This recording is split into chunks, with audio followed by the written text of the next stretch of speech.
you. That'd be a good idea. Thank you.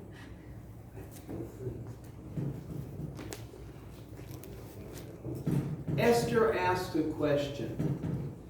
Are you ready to give your all? Last week, where we left Esther, she was standing by her couch. Her dinner was all laid out in front. Her husband, the king, had stormed out the door, and Haman was standing here because she had just told the king that Haman had decided to kill her and all of her people. The king, frothing with rage, was storming out the door, and Haman knew he had made a mistake. So from over there, he sees Esther standing over here, and he sort of comes to her, and he attempts to hold her and get a hold of her. The difficulty is he missed her, and he grabbed her garment. Rip! And he falls on the bed, and she rolls on top of it. This is when the king comes storming back in the door. Perfect. Couldn't be any better. It just absolutely could not be greater. It just, that's the way that it was. Because they're laying on the couch. The king comes storming in. He says, not only does he want to kill her people, he tries to take her right here on my own bed.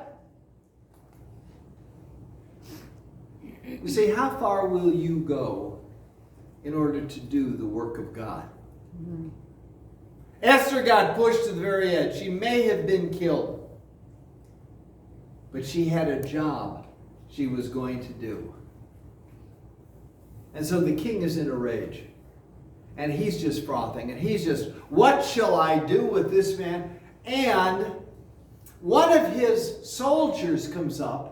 And his soldier says, do you know that Haman just finished building a 75-foot tall gallows on his backyard? And the king puts the two together, and he says, what a wonderful place to put Haman.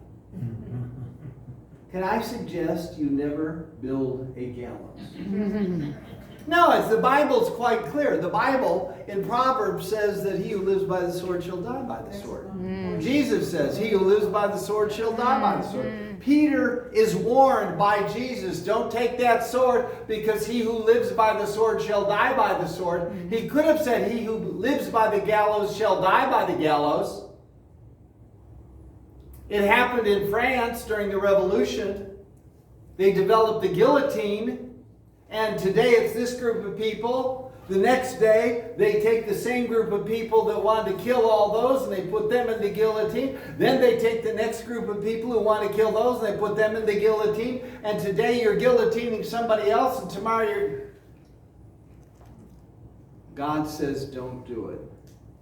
Do you realize in the day and age in which we live how hard it is not to turn violent? Do you realize how difficult it is in this day and age when people are destroying everything you believe in, everything, not to be filled with hatred for them? But that's what God asks. That's what Esther lays out. Don't be filled with hatred. Can you figure out how to be filled with God so he can use you? And of course, Haman gets hung on the gallows. He gets put up there.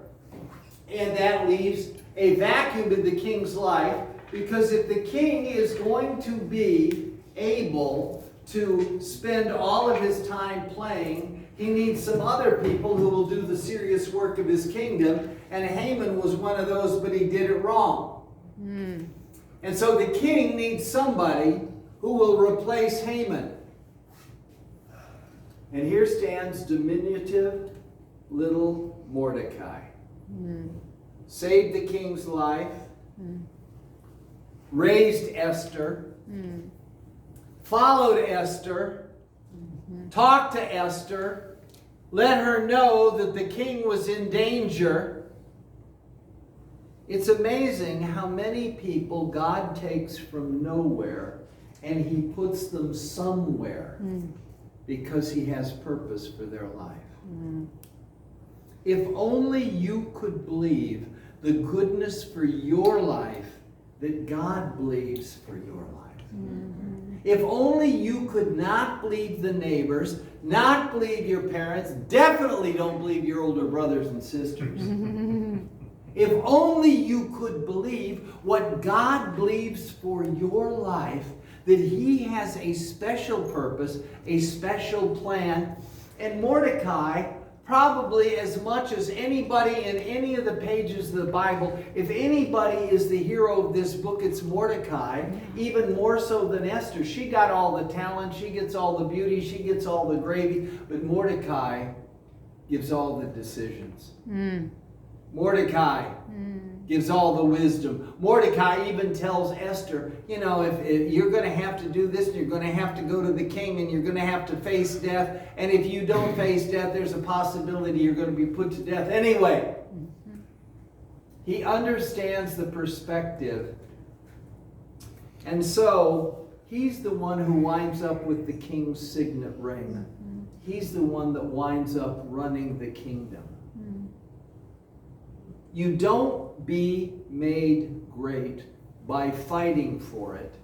You be made great by trusting God, by listening to him, and by allowing him to work through your life.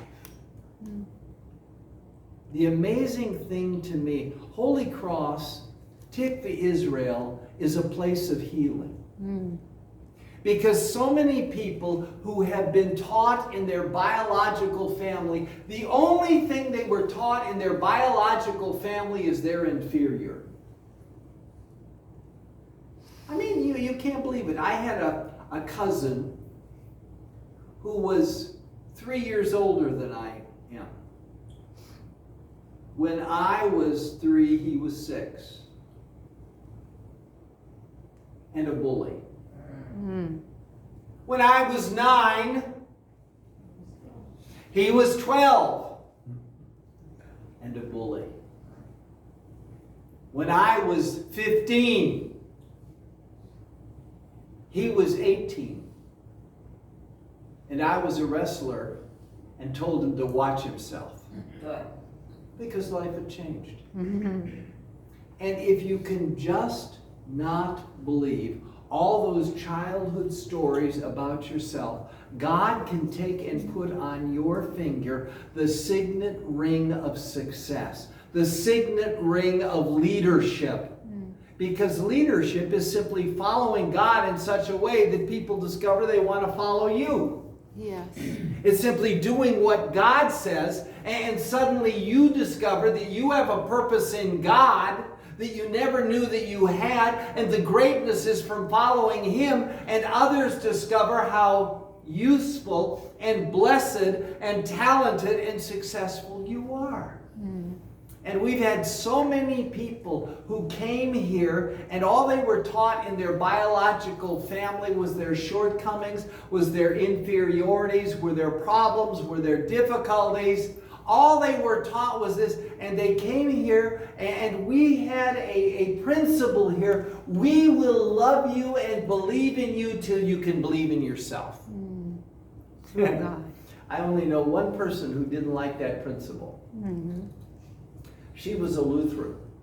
And she said, no, you're only supposed to believe in God. Well, you see, I don't believe that. I believe that God understood that belief is what holds society together. I believe that if I take a piece of paper that has a 100 on it, I can spend it at the store for $100 worth of stuff. I believe that I can take one that has 50 on it and spend it for 50. I mean, the paper itself is not worth $50. But I believe I can spend it there, and my belief is being changed. by a government that doesn't believe like I believe. I believe that if I go out on the highway, I don't drive anymore, but I believe if I go out on the highway with you, and you drive at 80 miles an hour, I believe that the yellow line in the center of the road will keep those cars going 40 miles an hour from us going 80 miles an hour, which prevents us from hitting each other at 120 miles an hour. I believe that yellow line will keep us separated. I believe that when I get to the stop sign, when I look up, if I see a red light, I better stop. And I see a green light, I believe that I can go right on through. Now, we had a wonderful woman named Milda here who went up to Jog Road, and she was driving through, and it was a green light, so she went on when somebody, boom! Me too. I had the same experience. Same experience. Railway and military. Same experience. You believe the light, and then somebody who doesn't believe the light comes banging into you. My point is, God knew that society lives on belief. Then he said, therefore you must believe in me above all else. Yes. He understood that society, if you don't believe in God, you're going to believe in society. And that's what we see in the story of Esther. We see people who tried to believe in a government that was not good. And so what God did, he removed Haman. Got rid of him. And King Ahasuerus was looking around and he said, who will I trust with my signet ring? And he saw Mordecai standing there. Mordecai had made right decision after right decision after right decision after right decision. And he said, I believe I'm going to promote you. And so Esther goes to the king and says, let's stop this law that you made that all these nations can come against the Jewish people and can steal and kill and rob and rape and destroy. Let's just reverse the law. And the king said there is no way to reverse the law. Right. The law of the Medes and the Persians must stand as is written. Must stand. So Mordecai came up with the idea that they were going to write a new law, and that was that the Jewish people were allowed to band together, were allowed to come and gather weapons, were allowed to get a communal force together, and they were allowed to go out first, and they were allowed to kill the enemies. They were allowed to defend themselves. The point being, God always has a way of protecting his people. God has a way of elevating his people. If you don't believe the inferiority that's dumped on you, God will use you and he will elevate you. You don't know where God can lift you until you stop thinking about how hard you are to lift. Until you stop believing all the doubters and the naysayers. If you simply will trust God. Esther proves that if you trust God, and I'll get to how important this is in a little while, but that proves how important it is for you to trust in yourself because you trust in God. If you will just trust in him,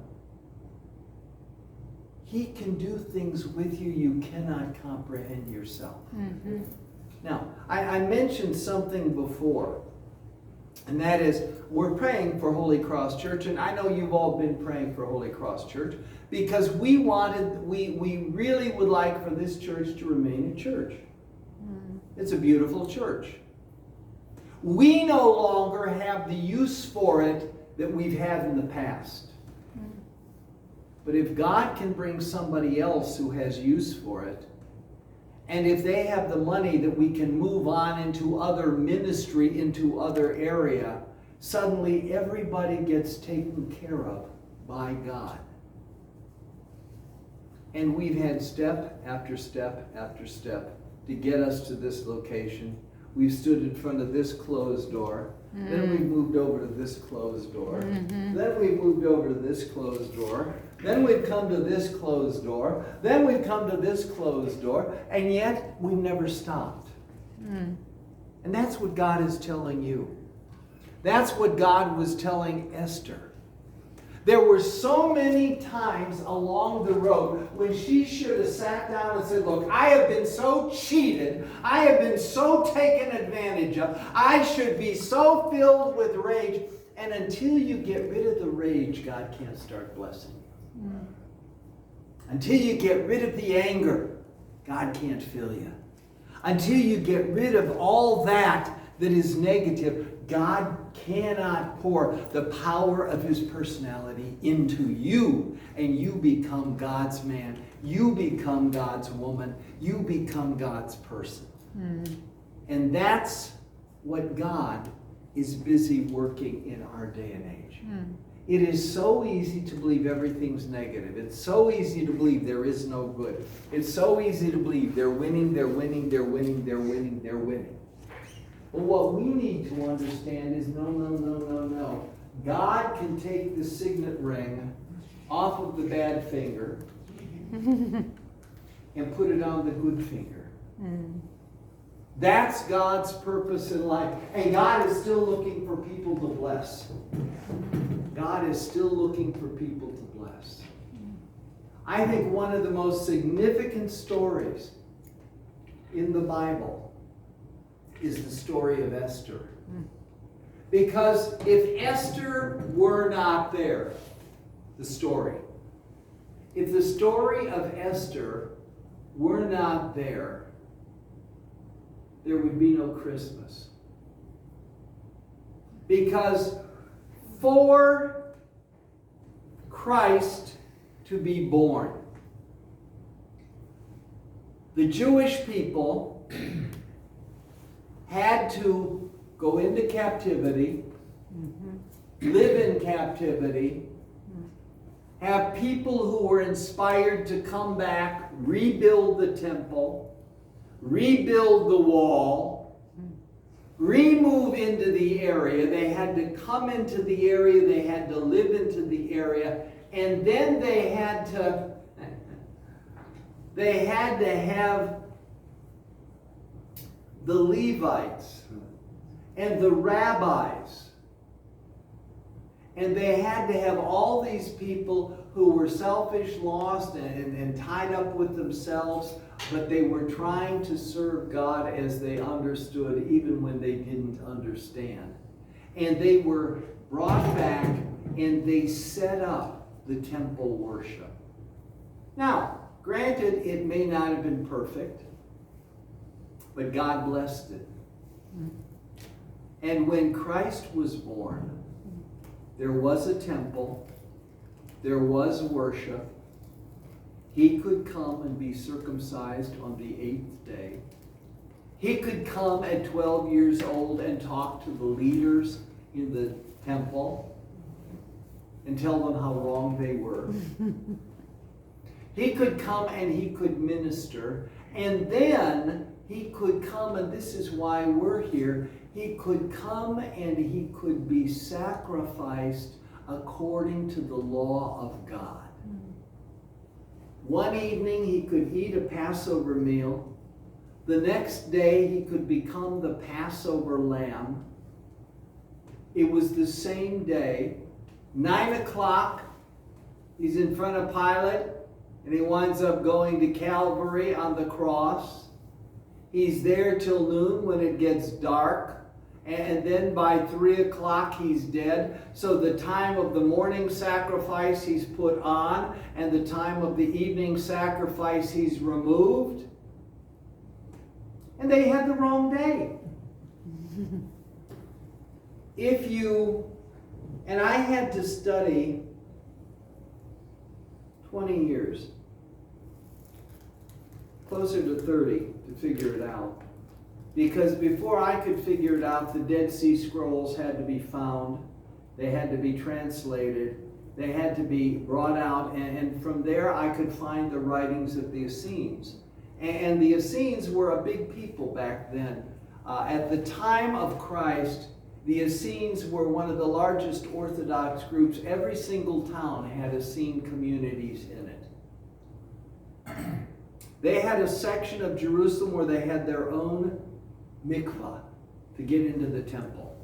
When Jesus told the disciples, "Go prepare me a place for my Passover," he said, "You go to this section of town," which was in the Essene quarter, and he said, "You'll find a man carrying a pitcher of water," which was women's work, because only Essenes could do that kind of thing. Real Jews didn't do that stuff. And you'll see a man, you go to him and you ask him, "Where is the upper room where I may prepare the feast for my Messiah?" And so they went and they found. Jesus followed all of these laws. Jesus followed all of these traditions. Jesus followed all of these things into the broken schedule of man. You know, it's interesting because Palm Sunday was not actually a Sunday. Jonathan Kahn says the year that the days fit, Palm Sunday was actually a Sabbath. It was a Saturday. Because if it's a Saturday, Daniel says that the sacrifice is going to be cut off in the middle of the week. So if the sacrifice is going to be cut off in the middle of the week, that means that you have to have your Passover meal on Tuesday night, then you have to have your sacrifice of the Passover on Wednesday. You have to cut him off in the middle of the week. Then you have to have 3 days and 3 nights, according to Matthew, 3 days and 3 nights. This never fits in with the Roman Catholic tradition of Holy Week. You have to have 3 days and 3 nights. So what you had was Jesus was following one calendar, the Essene calendar. Tuesday night he ate the meal. Wednesday he became the lamb. That was the day of preparation for the Sadducees. So they had their Passover on Thursday. You couldn't go to the tomb. They had the Feast of Unleavened Bread on Friday. Couldn't go to the tomb. They had Sabbath on Saturday, couldn't go to the tomb. And so on Sunday he was resurrected. And I've always wondered about the sunrise services, because why in the world should I go to church, get up there and be there at 6 o'clock in the morning for sunrise when the train already left the night before?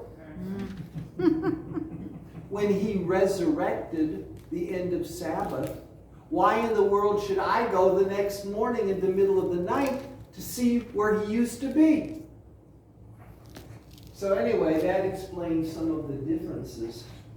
But Jesus took all of these traditions, he fit them all together, and out of this, he offered you and me salvation. And I'm afraid Raj said it. He said he was busy trying to explain to somebody why we had a Passover meal on Tuesday. And, you know, he said, I know it has something to do with the Essenes, but it's hard because you can't talk to the guy for 35 minutes to tell him why you did it. But it's essential. It's sometimes hard for you to be the only right one in the room. And everybody else is wrong. But when you look at what's happening in America today, you may be the only one right in the room. You may be the smallest party of right in the room. You may be the smallest one, but I know that my God has prepared us for such a time as this, because these things had to come into being so that we could do what God wanted done. And Yeshua was sacrificed according to the law he gave Moses because of the fact that Esther, a 16-year-old girl, did what was right, not like what she felt. Mordecai did what was right, not like what he felt. And God blessed them for it. So God is just telling us, keep on keeping on. Keep on. It doesn't matter if nobody understands you, doesn't matter if nobody appreciates you, doesn't matter if nobody cares for you. You will find, because Holy Cross and Tikva Israel is a place where people come for healing. And when all of life has told you you're wrong, you can stand back and say, by God, life is wrong, but I'm right. And you will find people here who love you. You'll find people here who care for you. You will find people here who understand you because they have walked the same road and they've carried the same load. God's strength, God's blessing. I thank God because without Esther, without Mordecai, there would be no Christmas, and without Christmas, there would be no resurrection. We have it all. God bless you. Have a wonderful, wonderful, wonderful resurrection. And it is a holy week in spite of what the Catholic Church says. Could we please pray before you do the benediction? Can we pray for Michael's back? He's in a lot of pain. Yes.